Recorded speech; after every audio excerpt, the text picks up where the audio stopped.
خراسان کا بادشاہ شکار کھیل کر واپس آنے کے بعد تخت پر بیٹھا تھا۔ تھکاوٹ کی وجہ سے اس کی آنکھیں بوجھل ہو رہی تھیں۔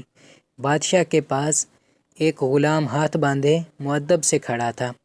بادشاہ کو سخت نیند آئی ہوئی تھی، مگر جب بھی اس کی آنکھیں بند ہوتی تھیں تو ایک مکھی آ کر اس کی ناک پر بیٹھ جاتی تھی، اور نیند اور بے خیالی کی وجہ سے بادشاہ غصے سے مکھی کو مارنے کی کوشش کرتا، لیکن اس کا ہاتھ اپنے ہی چہرے پر پڑتا تھا اور وہ ہڑبڑا کر جاگ جاتا تھا۔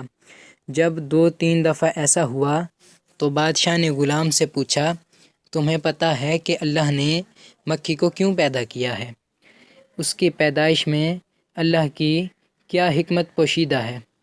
غلام نے بادشاہ کا یہ سوال سنا تو اس نے ایسا جواب دیا ایسا جواب سنہرے حروف سے لکھے جانے کے قابل ہے۔